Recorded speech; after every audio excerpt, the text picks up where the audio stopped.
বৃষ্টি হতে পারে আজ মেঘে, দারুণ তোমার হাতে হাত লেগে। ফুল ফুটতে পারে তোমার আবেগে,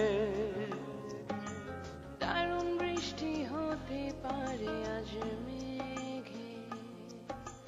না আসা লোকের পায়ের তলায় আসবো আসবো পাচ্ছি আভাস হাওয়ায়।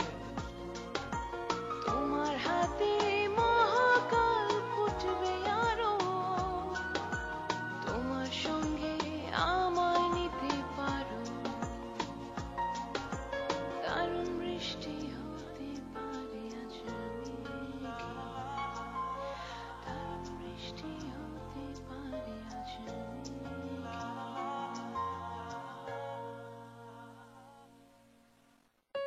সেই দুঃখে এই প্রতিভা নাচ ছেড়ে দিয়েছেন, পায়ের নুপুর ছুঁড়ে ফেলে দিয়েছেন।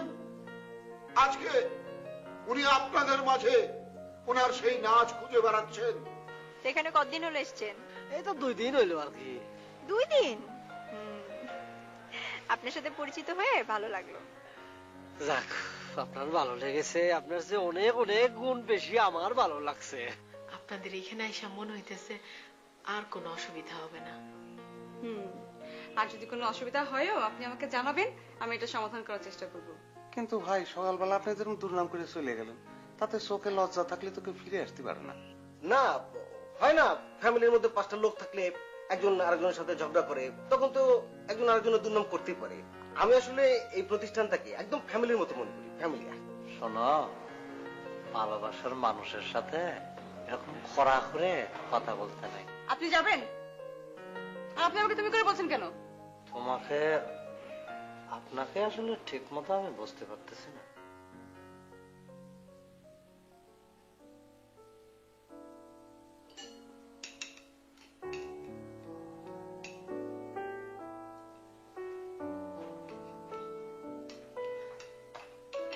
সম্মানিত প্রতিভা, আপনি এখানে? আমি তো আপনাকে উপরতলা নিচতলা সব জায়গায় খুঁজে আসলাম। কেন বলুন তো? আপনাকে খোঁজাখুঁজি করছি, আমি আপনার কাছে কৃতজ্ঞতা প্রকাশ করতে চাই। কোন বিষয়? আপনি আমাকে যে ওষুধটা দিয়েছিলেন তার কার্যকারিতা খুবই ভালো, আমার খুব ভালো কাজ হয়েছে। জি। আচ্ছা বলুন তো, কোনটা ব্যবহার করেছিলেন? মাত্রা অতিরিক্ত না মাত্রা কম? না না, আপনি তো বলেই দিয়েছিলেন যে লোক বুঝে ব্যবহার করতে। আমি মাত্রা যেটা কম সেটা ব্যবহার করেছিলাম। দেখলেন না, এখানে আসার পরে সে অজ্ঞান হলো। ভালো করেছে।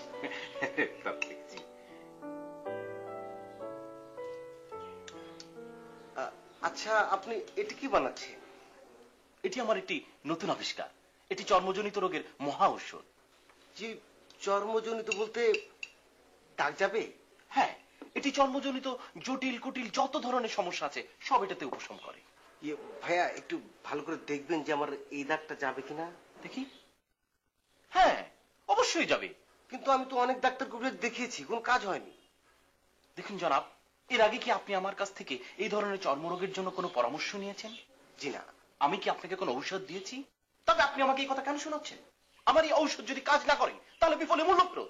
যদি আমি আপনার কাছ থেকে কোনো পয়সাই নেব না, ফেরত দেওয়ার তো প্রশ্নই ওঠে না। জি। আচ্ছা, এটাতে কি সব ধরনের চর্মরোগের কাজ হয়? অবশ্যই। জি, আমাকে কিন্তু তাহলে 2টো ডোজ দিতে হবে। 2টো কেন? মানে একটা দিয়ে আমার এই স্পট সারাবো, আর আরেকটা দিয়ে আমার চামড়ার ব্যাগের উপর একটা স্পট পড়েছে, ওটা সারাবো। দুর্মিয়া, আমি কি আপনার চামড়ার ব্যাগ সারার জন্য এই মলম তৈরি করেছি? আহা, বুঝতে পারছেন না কেন? এটি কোনো কেমিক্যাল জাতীয় লেদারের জন্য নয়, এটি স্কিনের জন্য। আচ্ছা ভাই, ঠিক আছে, তাহলে আমাকে একটাই দেন। হ্যাঁ, এই নিন, এটি আপনার জন্য। আমি কি হাত মুখ ধুয়ে এসে লাগাবো নাকি এমনিতে লাগাতে পারবো? দেখুন জনাব, আমার প্রত্যেকটি আবিষ্কারের পেছনে একটি করে নিয়মাবলী থাকে। এটি আপনি যেভাবে ইচ্ছা সেভাবে ব্যবহার করতে পারেন না। এটা ব্যবহার করতে হলে আপনাকে ঘুমোতে হবে। ঘুম থেকে উঠে বাসি মুখে 2 হাতে মলম নিয়ে এভাবে লাগাতে হবে এবং 8 ঘন্টা রোদ্রে বসে থাকতে হবে, তারপর ভালো করে মুখ ধুয়ে ফেলতে হবে। আপনাকে অনেক ধন্যবাদ। এই, এগুলো পরিষ্কার করো।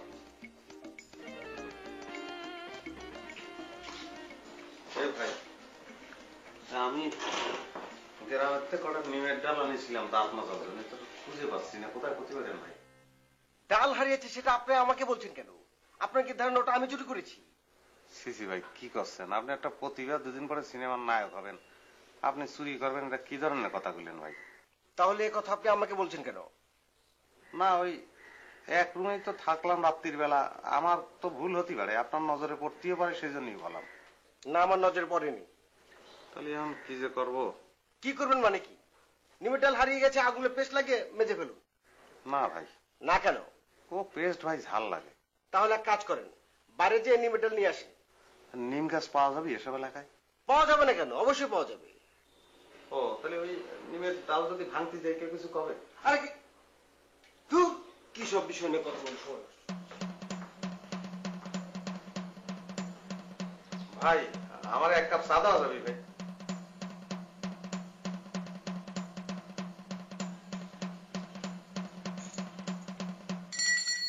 ঘুমাচ্ছিস নাকি? না,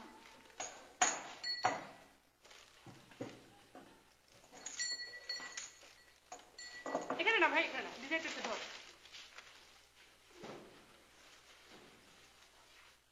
ঠিক আছে? ওহ শান্তি। এগুলা গুছাবি, পাশাপাশি একটা এন্ট্রি করে ফেলিস। মুকেশ ভাই কি আসছে? না স্যার এখনো আসেনি। তোর মুড অফ নাকি? না আপা, আমার একটা কথা ছিল।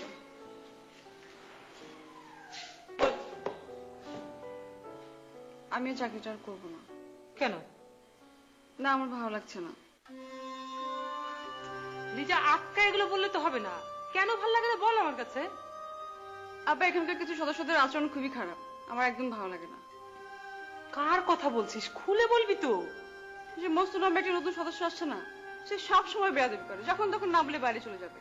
আজকে তাকে বললাম বোর্ডে লিখে যেতে, সে লিখলো না, সে না বলে চলে গেল। সবসময় সেরকম বেয়াদবি করেই যাচ্ছে। আচ্ছা আমি দেখছি, তুই বস।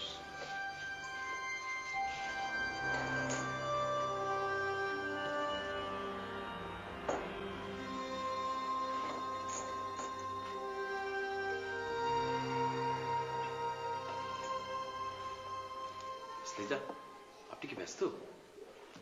না, আমি কিছু বুঝতে পারি? বসেন। Thank you miss. কিছু বলবেন? বিশেষ কিছু না, আপনার সাথে তো তেমন কথাবার্তা হয় না, আর আপনাকে দেখলেই মনে হয় আপনি সবসময় কারো না কারোর উপর রেগে আছেন। এখন কি বলতে আসছেন সেটা বলেন। না ম্যাডাম, আমার কেন জানি মনে হচ্ছে আপনি আমার উপরও রেগে আছেন। অবশ্য আমি আপনার শিডিউল অনুসারে একদিন বাজার করতে পারিনি, এরপর থেকে আপনাকে দেখলেই আমার অনেক ভয় লাগে। ভয় লাগার কিছু নাই, এরপর থেকে শিডিউল অনুযায়ী সবকিছু করবেন, তাহলেই হবে। এখন যান। আচ্ছা। ও ম্যাডাম, আপনার জন্য তো আমি একটা বিশেষ জিনিস আবিষ্কার করেছি, সেটা আপনাকে গিফট করতে চাই। কি? এই যে এটা। এটা কি? এটি হচ্ছে একটি রং ফর্সাকারী মলম। এটি ব্যবহার করলে আপনার মুখ আরো ফর্সা হবে। আমার রং ফর্সা করার দরকার নাই, আপনি এটা নিয়ে যান। না ম্যাডাম, আসলে আপনি তো এমনিতেই অনেক ফর্সা, অনেক সুন্দর, কিন্তু এইটি ব্যবহার করলে যে লাভটি হবে সেটি হচ্ছে আপনার মুখে মাঝে মাঝে অনেক দু একটা ব্রণ দেখা দেয়, সেই ব্রণগুলো মরে যায়, কালো দাগ হয়ে যায়। আপনি ব্যবহার করলে দেখবেন নিঃসন্দেহে সেই দাগগুলো চলে গেছে। আর তাও যদি না হয়, এটি ব্যবহার করলে আপনার মুখের উজ্জ্বলতা বাড়াবে। ঠিক আছে, আপনি রেখে যান। Thank you madam. ও ম্যাডাম, এটি কিন্তু ব্যবহার করার একটি বিশেষ নিয়ম রয়েছে। আপনি সকালবেলা ঘুম থেকে উঠে বাসি মুখে এভাবে 2 আঙ্গুলের মাথায় নিয়ে সুন্দর মতো ম্যাসেজ করবেন এবং পুনরায় 20 মিনিটের জন্য আবার বিছানায় যাবেন। বিছানা থেকে উঠে পরিষ্কার পানি দিয়ে মুখটা ধুয়ে ফেলবেন এবং 1 গ্লাস ঠান্ডা পানি খাবেন। দেখবেন এতে আপনার কত উপকৃত হয়। আচ্ছা ঠিক আছে, এখন আপনি যান। Thank you madam.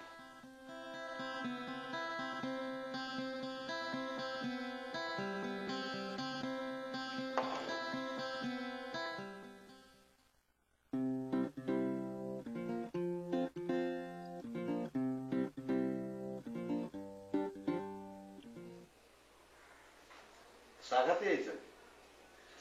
না, এমনি একটু ঘুরে দেখতেছিলাম। ও এটা হচ্ছে চা খাওয়ার জায়গা, ক্যান্টিন। ওই বাইরের থেকে সিঙ্গাড়া বিস্কুট টিস্কুট আনিয়ে দেয়, চাইলে দেয়, সবকিছুই দেয়। এই জায়গাটাই আমার সবচেয়ে ভালো লাগে। আর ছাদটা ভালো লাগতো, কিন্তু বাড়িওয়ালাটা বাইরে ছেলে এতটুকু দাঁড়িয়ে রয়েছে, কিসের জন্য রয়েছে কিটা জানে, এত নিজে আস্থা ফানি মরিস ফাট ফাট করে জ্বলে ওঠে, তার জন্য ছাদ যাইতে পারি না। এই জায়গায় এসে বসে থাকে, খুব ভালো লাগে। কেন? আমার তো পুরো অফিসটাই ভালো লাগতেছে। দূর, কি করছেন? পুরো অফিস কিরাম করে ভাল লাগে? আমার ভাল লাগে, আমার দম বন্ধ হয়ে আসে। আমি গ্রামের ছেলে তো, নদীর পাড়ে বাড়ি। সকালবেলা ঘুমের তো উঠেই নদীর পাড়ে চলে যেতাম। দাঁত মাঝে হাত মুখ ধুয়ে তারপর বসে থাকতাম। খোলা আকাশ, বাতাস, কাশবন, কিরাম যে ভালো লাগতো আপনার কিরাম করে বোঝাবো। সেরকম পরিবেশ তো এনে পাবো না। এই জায়গাটা একটু খোলা, বাতাসও আছে, ভাল লাগে, বেশ ভাল লাগে। খালি নিজের কথাই করছি, আপনার কথা কিছু জানতে পারতেছি না। আপনার বাড়ি কোথায়? কালকে যখন আপনি অভিনয় করলেন না, আমার এত ভালো লেগেছে যে এত সুন্দর করে কিরাম করে অভিনয় করে, মুগ্ধ হয়ে গেছিলাম। আপনি ওই যে অজ্ঞান হয়ে পড়ে গেলেন না, আমি তো বুঝতে পারিনি। আমি মনে করছি যে অভিনয় চলতেছে, পরে বুঝলাম যে সত্যি সত্যি অজ্ঞান হয়ে গেছেন। আমি জানেন, আমি কোনোদিন ওই জেতা নায়িকা দিইনি। আমার খুব ইচ্ছে ছিল, আমাদের একটা দল ছিল নট্য অপেরা, মালা দেবী নায়িকা। এত সুন্দর দেখতি, দেখার খুব ইচ্ছে, দেখতে পারিনি, টিকিট না কেটে দেখা যায় না। দিনের বেলা ওই গ্রিন রুম আছে না, তার পাশে ঘুরঘুর করতেছি, যদি একটু দেখা যায়। দেখি টিনের বেড়ার মধ্যে একটা ফুটো, চোখ রাখিয়েছিল, কোন শালাগুলো ফসাদ করে গুঁতো দিচ্ছে, বুঝছেন? আমি চোখ সরাই নিয়েছি, নাইলে কিন্তু মনিতে গুঁতো লাগতো। পরে আর দেখা হয়নি। এই প্রথম একটা জেতা নায়িকা দেখলাম, আবার দেখে নিজের কথাই করছি। আপনার বাড়ি কোনে বলেন জানি? আমার বাড়িও গ্রামে। গ্রামে বলতে মফস্বলে, টাঙ্গাইল। ও, তা আমার তো এনে দাবড়ায় ধরে নিয়ে আসিছে, আপনারা কিরম করে ধরে আনিছে? আপনারা কি এখানে জোর করে ধরে আনছে? হ্যাঁ, কলাম না, ঢাকা শহরে ধুলো, ধোয়া, প্যাপ ও শব্দ, এর মধ্যে ভালো লাগে বলেন? আমারে অবশ্য জোর করে আনে নাই, আমি স্বেচ্ছায় ঢাকায় আসছি। স্বেচ্ছায় আপনি ঢাকা আইছেন? মানে পরিস্থিতির কারণে আসতে বাধ্য হয়েছি। একটু ভাই বলেন জানি। আসলে সেইটা বলতে গেলে তো অনেক কথা বলতে হবে, থাক বাদ দাও। ও, বলতে অসুবিধা আছে তাই না? না, অসুবিধা নাই।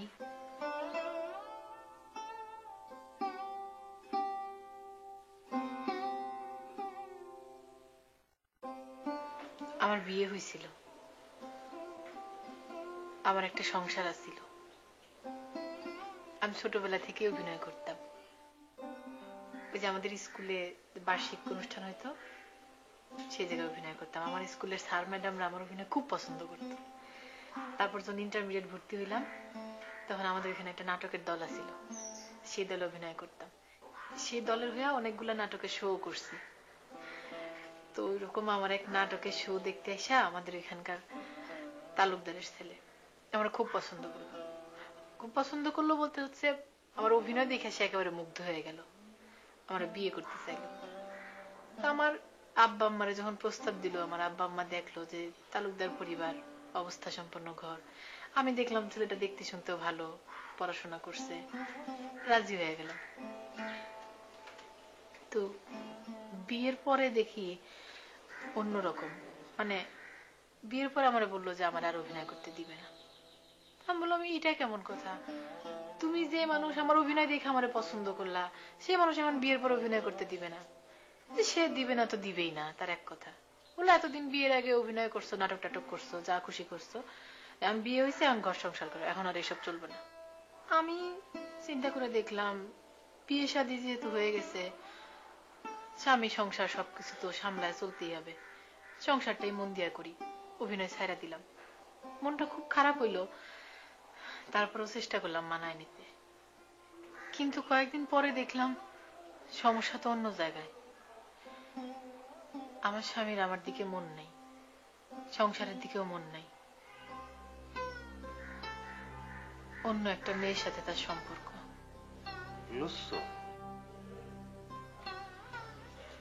আমি অনেক বোঝানোর চেষ্টা করছিলাম, অনেক ভালোভাবে বুঝায় কইছি, কিন্তু কোনো কাজ হইতেছিল না। এক কথায় দুই কথায় ঝগড়াঝাটি, অশান্তি। তারপরে এক সময় আমার গায়ে হাত তুলতে শুরু করলো। পরে দেখলাম এত অশান্তি সহ্য করে থাকুম কেমনে, তার চেয়ে বরং আমার অভিনয়টাই শুরু করি। তাহলে অভিনয় তো আপনার অনেক যে নাটকের দল ছিল, সে নাই করতে পারতেন। এটা আবার একটা গল্প। ঢাকা থেকে একবার এক পরিচালক গেছিল আমাদের ওইখানে, আমার নাটক দেখছিল। আমার অভিনয় দেখে সেও খুব খুশি হয়েছিল, বললো যে আমি এত ভালো অভিনয় করি, আমার আরো বড় সুযোগ পাওয়া দরকার। আমি যদি ঢাকায় যাই তাহলে সে আমারে সিনেমার নায়িকা বানাবে, অনেক বড় অভিনেত্রী বানাবে। আমার একটা ঠিকানা দিয়ে আসছিল। আর ওই যে আপনারা বললাম না, আমার স্বামীরা তালুকদার পরিবার, ওইখানে অনেক প্রভাবশালী।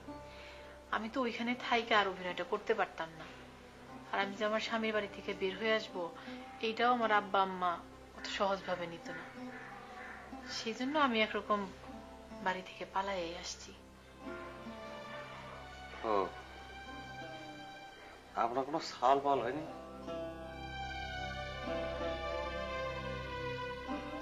না। আচ্ছা, ওই ছেলেটা আপনার স্বামী, তার কোনো ছবি আছে? কেন? শালাকে একটু দেখতাম। যদিও খারাপ জিনিস দেখলি পরে আমার মন খারাপ হয়ে যায়। শালা পার লুচ্ছ শালা, শালা গাছেরটাও খাবে, তলারটাও ঘুরাবে। শালার যদি পাতাম ধরে এরম বাটাম দিতাম, শালা কান্দে জোয়াল দিয়ে আমি হাল চাষ করাতাম, পাঁচনের মাথায় সুই গাইতে দিয়ে হাত তিন আছে খসাত করে গুঁতো দিতাম শালাক। আমি এখন যাই।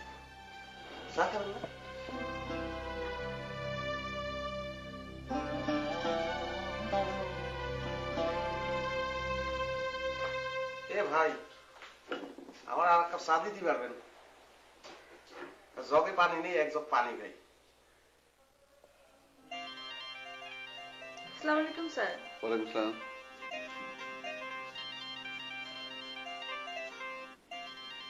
আপনি এখন আসছেন?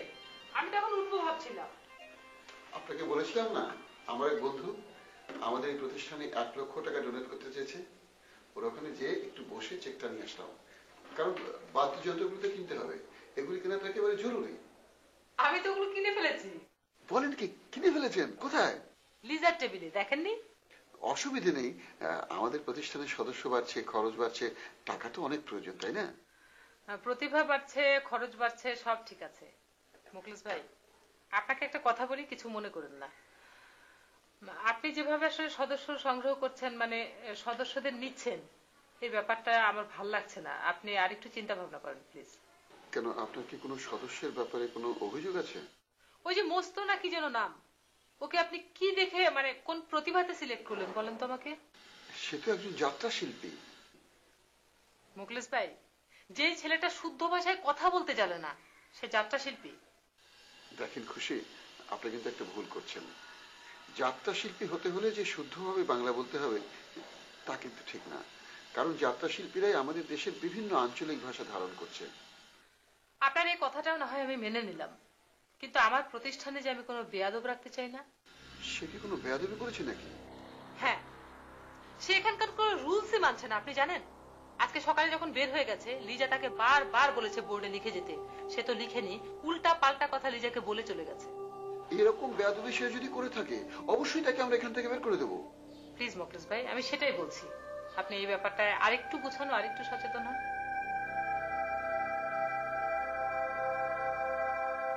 এই, আমাকে এক কাপ চা দে, চা খাবো।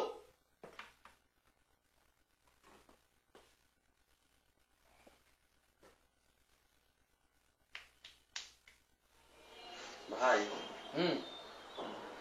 ওই আমাদের তো আপনারা দুজন মিলে ধরে আনলেন, খারাপ লাগতেছে না, ভালো লাগতেছে। যে কটা দিন ভালো লাগবে থাকবো, ভালো না লাগলে চলে যাব। নানান লোকজনকে দেখতেছি, এক একজনের এক এক প্রতিভা।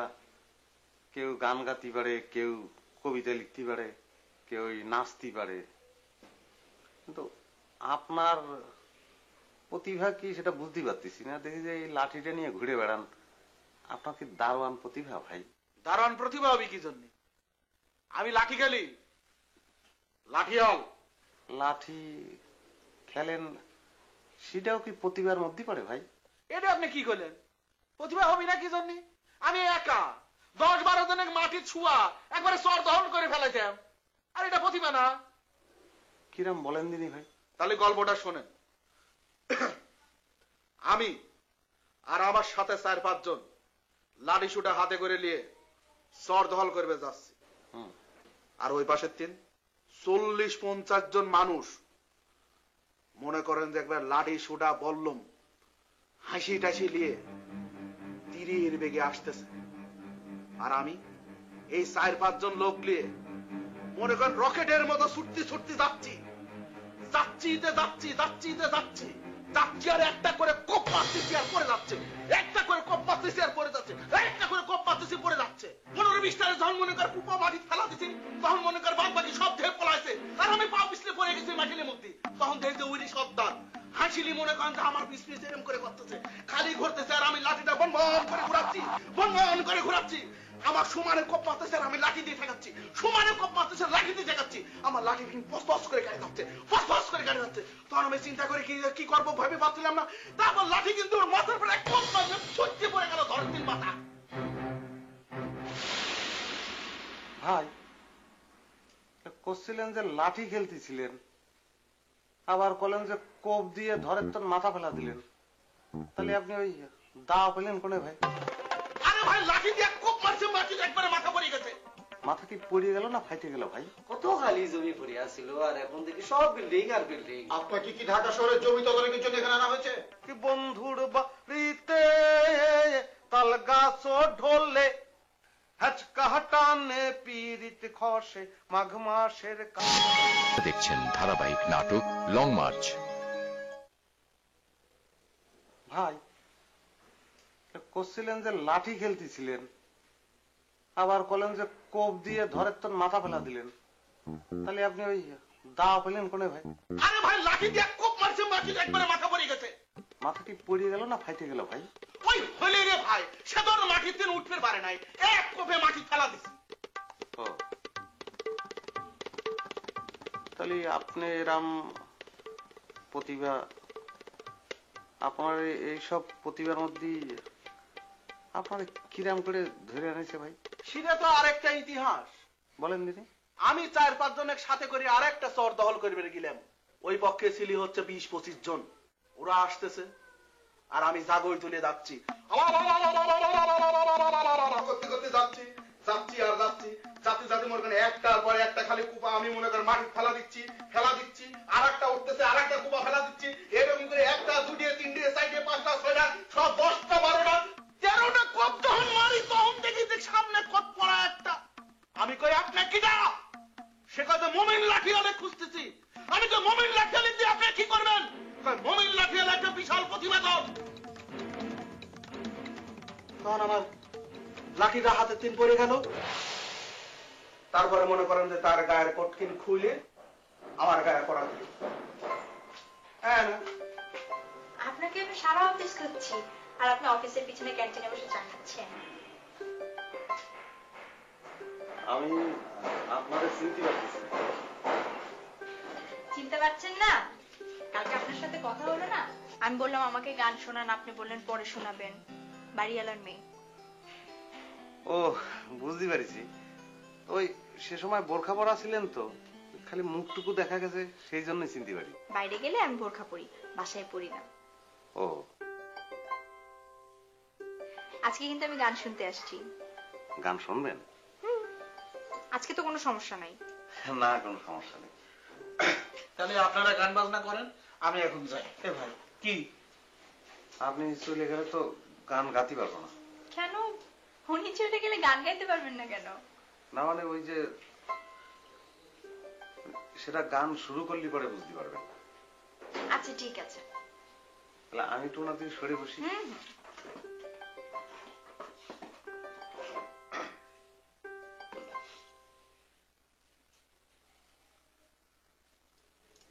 ও বন্ধু ধন ধন রে, এতই গুসাহানি তোমার শরীরে,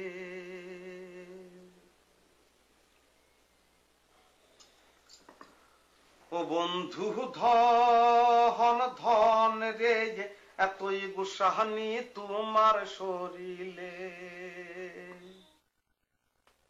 শনিবারের দিন কাপড় ধুনু, রবিবারের দিন মাথা ঘষিনু রে। শনিবারের দিন কাপড় ধুনু, রবিবারের দিন মাথা ঘষিনু রে।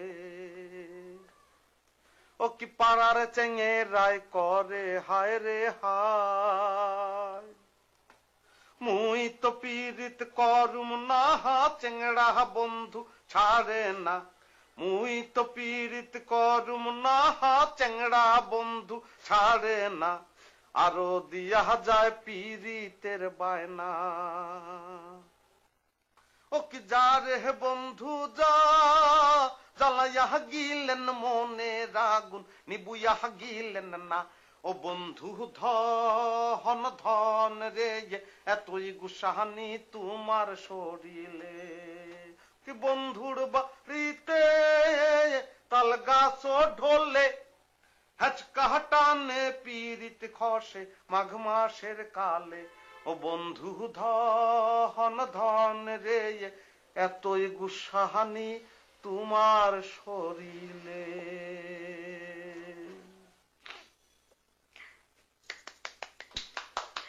খুব সুন্দর হয়েছে।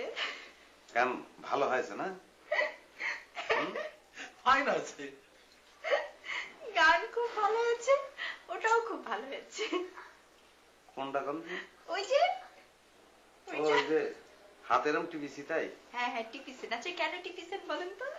ওই আমার হাতে কোনো বাদ্যযন্ত্র না থাকলেই পরে ওই একজন লোক লাগে, মানে নাহলে তাল রাখতে পারি না, টিপে টিপে গান গাই। ও সেই দিন ওই কারণে গান গাইতে পারেন নাই? সেদিন তো কোনো লোক ছিল না, সেই জন্য গাইতে পারিনি। ও হ্যাঁ সেদিন তো কোনো লোক ছিল না। গান ভালো হয়, খুব সুন্দর হয়েছে। শুনেন, আপনি প্রত্যেকদিন আমাকে একটা করে গান শোনাবেন, ঠিক আছে? কিরম হয়েছে ভাই গান? আরাম লাগেছে?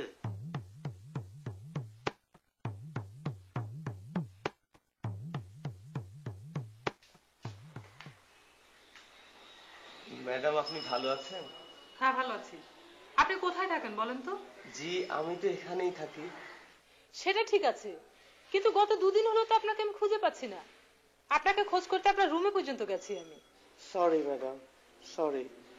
আসলে হয়েছে কি, কবিতা লেখার কাগজ কিনতে আমাকে মাঝে মাঝে বাইরে যেতে হয়, তো এই জন্য বোধহয় আপনার সঙ্গে আমার দেখা হয়নি। আমি তো আপনাকে কোনো কমপ্লেন করছি না, তাহলে তো সিরিয়াস ভঙ্গিতে উত্তর দিচ্ছেন কেন? ও আচ্ছা, থ্যাংক ইউ। এখন কোত্থেকে আসলেন? হয়েছে কি ম্যাডাম, সকালবেলা ঘুম থেকে উঠেই কবিতা লিখতে বসেছিলাম, ঠিক তখনই একটা শব্দ চলে এলো। শব্দটা যে দৃশ্যটাকে ধারণ করছে, হঠাৎ মনে হলো সেই দৃশ্যটা যদি সরাসরি অবলোকন করা যেত তাহলে না কবিতাটা আরো ভালো হতো। সেই জন্য বাইরে গিয়েছিলাম। কি সেই শব্দ আর কি সেই দৃশ্য যা আপনি দেখতে গিয়েছিলেন? শব্দটা হচ্ছে গাড়ির হর্ন, আর আমার কবিতার বিষয়বস্তু ছিল প্রেম। কি একটু বুঝিয়ে বলবেন? আসলে হয়েছে কি ম্যাডাম, দুজন প্রেমিক প্রেমিকা গল্প করতে করতে রাস্তা দিয়ে হাঁটছে। ওরা গল্প করতে করতে কখন যে ফুটপাত থেকে রাস্তার মাঝখানে চলে এসেছে ওরা বুঝতেই পারেনি। পেছন থেকে এমন সময় একটা গাড়ি এসে হর্ন দিচ্ছে, ওরা শুনছেই না, হর্ন দিচ্ছে শুনছেই না। দৃশ্যটা ছিল এরকম। তো আপনি একা একা রাস্তায় হেঁটে সেটা ফিল করার চেষ্টা করলেন? কি করব বলুন, একা একাই তো যেতে হবে। ঠিক আছে, আমি একদিন হাঁটবো আপনার সাথে। আপনি আমার সঙ্গে হাঁটবেন? Thank you. আপনাকে কিন্তু আমার খুব ভালো লাগে। কবি হিসেবে? কবি এবং মানুষ দুই হিসেবে। এটা জেনে আরো খুশি হলাম। আপনি একদিন আমাদের বাসায় আসেন না? কবে যাব বলুন? কাল পরশু। ঠিক আছে, কালকে আসেন। জি অবশ্যই। আমি যাই। হ্যাঁ জি।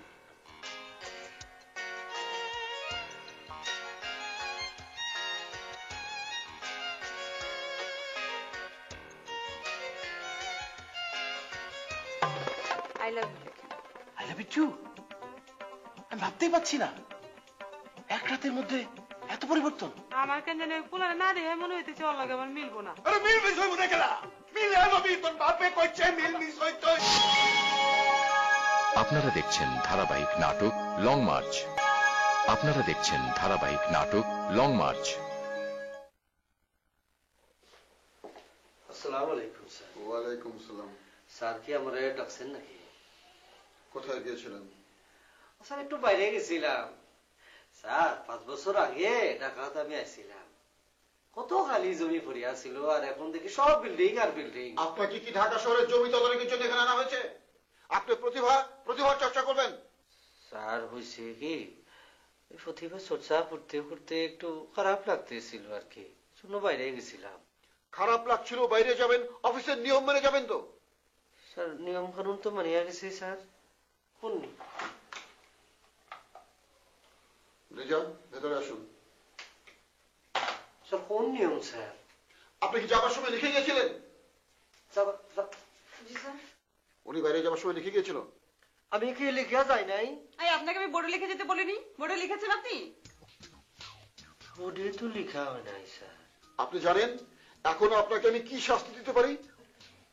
স্যার ভুল যেহেতু একটা হইয়া গেছে আর কি করার স্যার, যে শাস্তি দিবেন মানিয়া নেব স্যার। প্রথমে লিজা ম্যাডামকে সরি বলেন।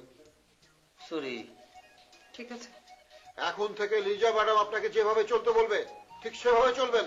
ঠিক আছে, তাহলে আমি এখন বাইরে যাই স্যার। বাইরেও যাবেন না, এখানেও থাকবেন না, উপরে যাবেন। ঠিক আছে স্যার। Excuse me please.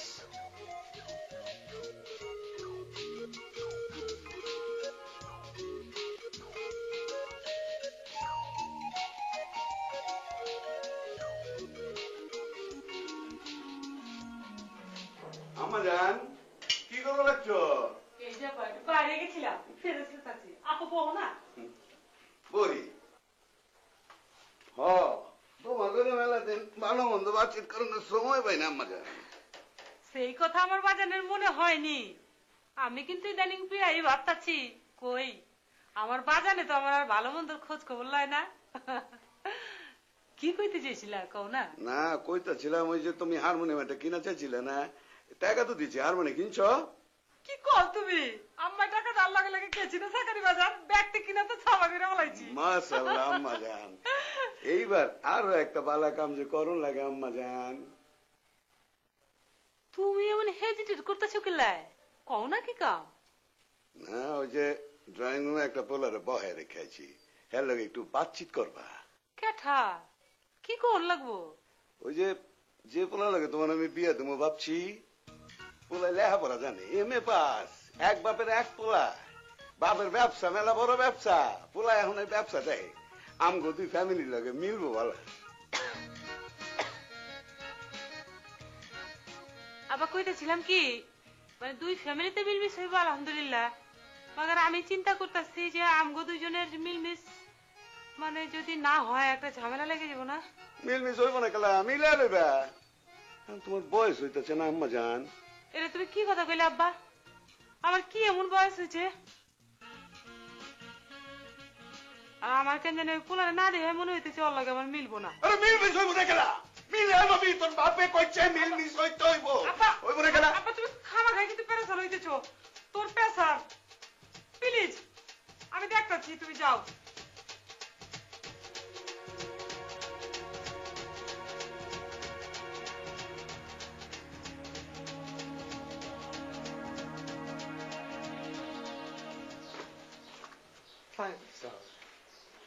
কেমন আছেন আপনি? কি নাম আপনার? আমি তানভীর হায়দার চৌধুরী। তানভীর। কি করেন? অনেক ব্যবসায় করি, আপাতত ইটের ভাটা নিয়ে ব্যস্ত আছি। আপনি কি গোবিন্দচন্দ্রের নাম শুনেছেন? না, কে উনি? ডিএল রায়ের? না। রূপসী বাংলা পড়েছেন? হুম। এটা কার লেখা বলেন তো? নামটাই মুহূর্তে মনে পড়ছে না। আচ্ছা, আমরা আসলে অনেক সময় নাম ভুলে যাই, স্মরণ করতে পারি না, দরকার নেই। বলেন তো এটা কবিতা, উপন্যাস না প্রবন্ধ? মেবি উপন্যাস। না, কনফিউশন থাকলে তো চলবে না, কনফার্ম করে বলতে হবে। উপন্যাস। শিওর? হ্যাঁ শিওর।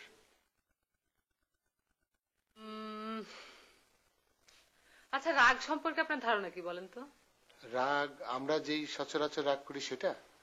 হ্যাঁ, সেটাও এটার একটা অংশ, কিন্তু আমি আসলে আরো বিস্তারিত অর্থে বলেছি। এই যে ধরেন আপনি এখানে এসেছেন, এটা তো একটা উদ্দেশ্য আছে, তাই না?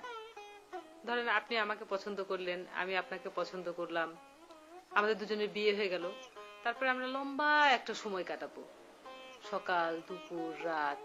এই যে সময়গুলোর সাথে ইমোশনের খেলা। ধরেন সকালে মানুষের মেজাজ একরকম থাকে, ইমোশন একরকম থাকে, দুপুরে একরকম, বিকালে একরকম, সন্ধ্যায় মানুষের আরেক রকম হয়। এই যে সময়গুলোর সাথে মেজাজের যে সম্পর্ক, সৌন্দর্য, এটা আলাদা আলাদা নাম আছে, আমি সেটার কথা মনে করছি। আচ্ছা বাদ দেন, এত বিস্তারিত ভাবে আপনার বলার দরকার নাই, আপনি শুধু 3টা নাম বলেন। সরি, আপনাকে মনে হয় নাস্তা দেওয়া হয়নি, আমি পাঠিয়ে দিচ্ছি। হ্যাঁ,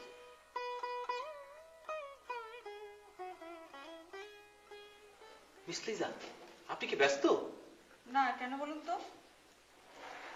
না মানে ওই আপনার কুশল বিনিময় করা আর কি। তাছাড়া ওই যে কালকে একটা মলম দিলাম আপনাকে, সেটা ব্যবহার করে আপনি কি উপকৃত, মানে আপনার অনুভূতি থেকে সেটা জানার জন্য এসেছি। ও আচ্ছা,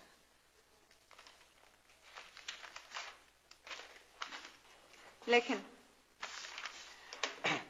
মলমটার নাম দিয়েছি আমি জিমাদ মলম। আপনাকে আমি মলমের নাম লিখতে বলিনি, আই লাভ ইউ লেখেন। I love you too. এই যে আপনি এখানে, আপনাকে তো আমি খুঁজছি। কি আপনি আমার গাল জ্বালিয়ে দিয়েছেন এখন। আপনারা দেখছেন ধারাবাহিক নাটক লং মার্চ।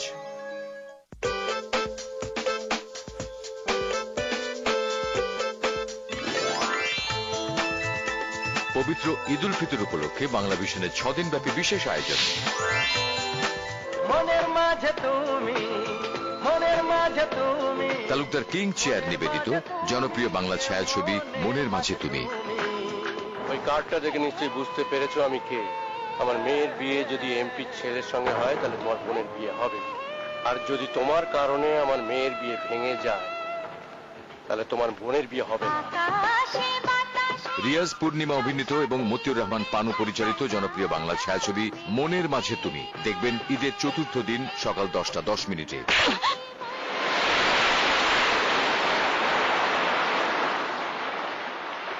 রেনু? রেনু না, আমি আনু। 12 বছরের ভালোবাসা মাত্র 12 দিনে ভুলে গেলে? এই চোখে দুটি তারা, শুধু তুমি যে তুমি, প্রেমী প্রেমী প্রেমী প্রেমী। ঈদের এই আনন্দ আয়োজনে বাংলা ভিশনের সঙ্গেই থাকুন।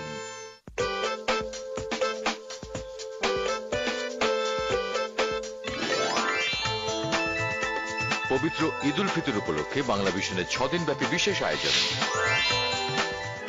তোমাকে ছাড়া এতটা বছর আমি কেমন করে পার করেছি তা শুধু আমিই বুঝেছি। তালুকদার কিং চেয়ার নিবেদিত জনপ্রিয় বাংলা ছায়াছবি ও প্রিয়া তুমি কোথায়। তুমি আমার ছোটবেলার খেলার সাথী, তাই আমি তোমাকে ভালো বন্ধু হিসেবে ভালোবেসেছি, শুধুই ভালো বন্ধু হিসেবে। আকাশ, আমি অন্য একজনকে ভালোবাসি। তুমি কত সহজেই বলতে পারলে কাজল, তুমি অন্য আরেকজনকে ভালোবাসো। কেমন করে বাঁচবো কাজল, কেমন করে? শাকিব খান, শাবনূর ও রিয়াজ অভিনীত এবং শাহাদাত হোসেন লিটন পরিচালিত জনপ্রিয় বাংলা ছায়াছবি ও প্রিয়া তুমি কোথায় দেখবেন ঈদের দিন সকাল 10টা 10 ঈদের এই আনন্দ আয়োজনে বাংলা ভিশনের সঙ্গেই থাকুন। আপনারা দেখছেন ধারাবাহিক নাটক লং মার্চ।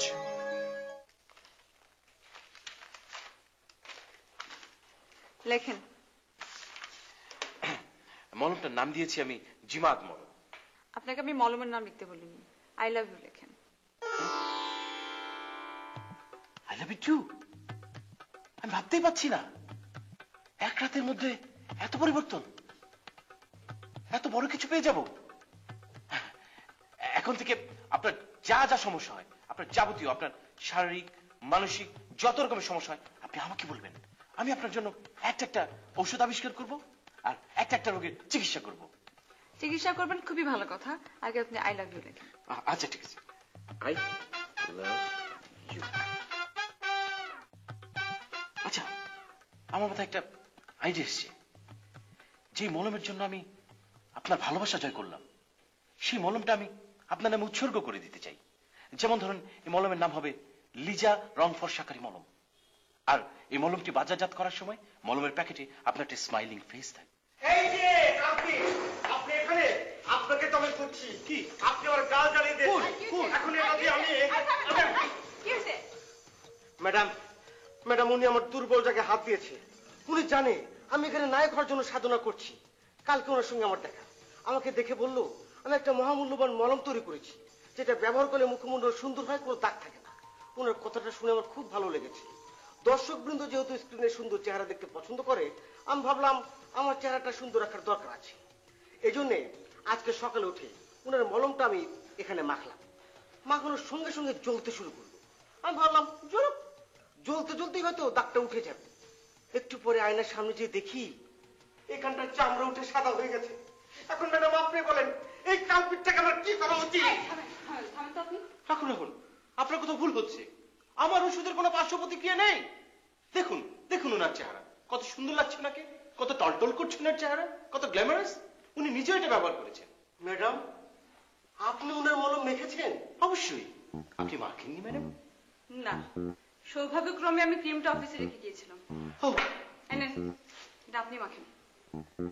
আচ্ছা মিসলিদা, আমি এটা নিয়ে আমার গবেষণাগারে যেতে চাই। নিশ্চয়ই তো কোনো সমস্যা হয়েছে, আমি এটা দেখতে চাই। কেন, আপনি তো গবেষণা করে দেননি? হ্যাঁ, গবেষণা করে দিয়েছি, তারপর একটু দেখতে চাই। তাহলে আপনি একটু মাখেন। কিন্তু এটা আমাকে মাখতে হবে কেন? মাখতে হবে এই কারণে, কারণ এটা আপনি আমাকে মাখতে দিয়েছেন। মাখেন। এখন যদি আপনি এটা না মাখেন, আপনাকে আমি এখন অফিস থেকে বের করে দেবো। তারপর আপনি প্রতিভা নিয়ে আসলেও আমি আপনাকে অফিসে ঢুকতে দিব না। মাখেন। কি মাখবেন নাকি খোঁচানো শুরু করে দেবো? না না, অবশ্যই মাখবো। কেন কেন মাখবো না? আমার প্রোডাকশন, আমি মাখবো না? এটা আমার প্রোডাক্ট, দেখছেন? অবশ্যই মাখবো। কিন্তু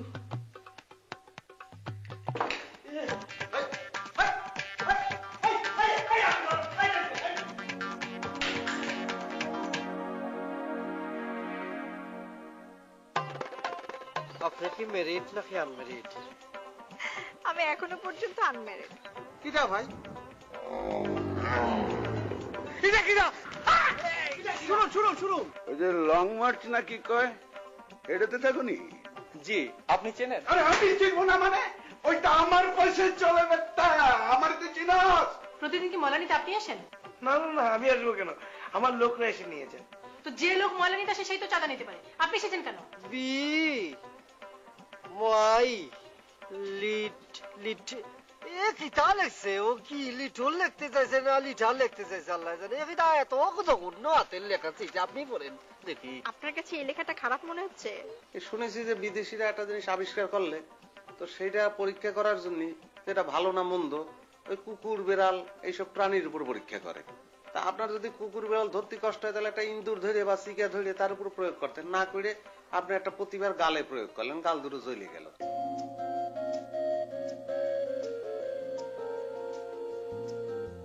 না আশা লোকের পায়ের তলায়